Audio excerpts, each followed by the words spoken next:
Okay, we're going to do some more higher degree factoring. Again, notice that these start out and they're not squared, so they're not your quadratics anymore. They might be to the 6th power, to the 4th power. There's one over here that's to the 8th power. Okay, let's start out with factoring this one. It still is going to be 2 parentheses for our factoring. And when I'm trying to do this, you could still kind of think of your quadratic factoring. If it said x squared, we know we'd use x and x. And 12 would have to be 4 and 3 in order to subtract to get that, that's like a 1. So it's the same idea. But x to the 4th isn't x and x. It would have to be x squared and x squared. And the 12 is still 4 and 3. We're subtracting, so the signs will be different. And that means, remember, that's like a 1. That minus means the bigger one has to be the minus. Okay? If you FOILed that out, you would get back to this. Because that would be x to the 4th, negative 4x squared, positive 3x squared would give you negative 1x squared, and 3 times negative 4 would be negative 12. However, we're not done factoring. Okay? Sometimes when you get to this point, because it's x squared still, you might be able to keep going. And hopefully you recognize this as being your difference of 2 squares. So I can't continue with this one, but I do need to bring that straight down. Just copy that. And this would factor further into x plus 2 and x minus 2. And that's my final answer. And again, I need all of that. I have to bring this straight down and give both of those. Okay, let's factor this one now. Again, it still is oftentimes a 2 parenthesis. X to the 8th would have to be x to the 4th and x to the 4th. And then you ask yourself, what would multiply to get 2 and add to get 3? That would just be 1 and 2. Now, if that was a minus, you could keep going. Okay, it would be kind of like this one up here.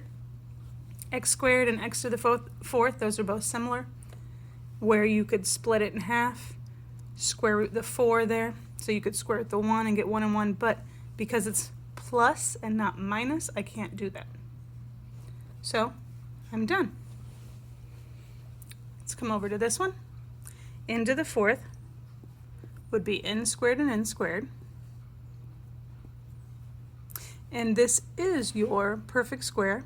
81 is a square of 9. Because it's minus, I need to make one of them positive and one of them negative.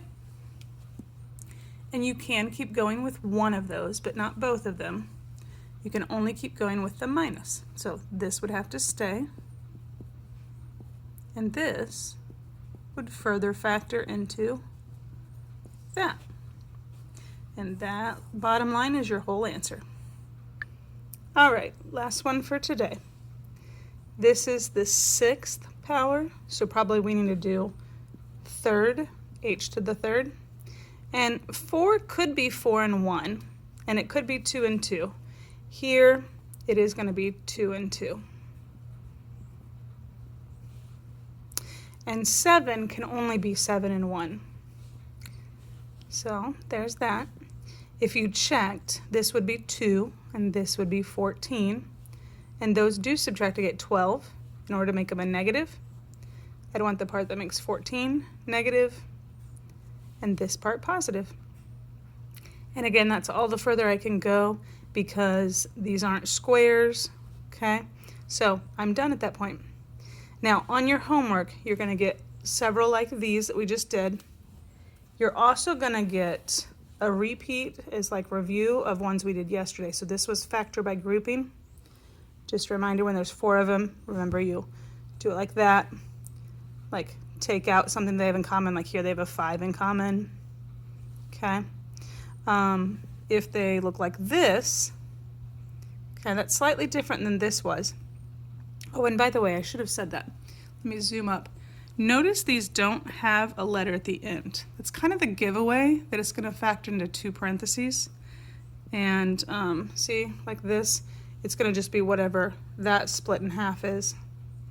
Okay, up here, x squared, over here when it was a 6, 3 and 3 for the exponent.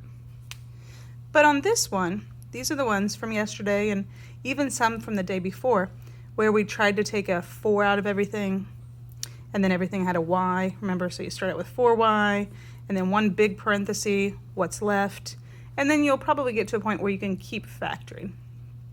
Okay, so good luck on the homework.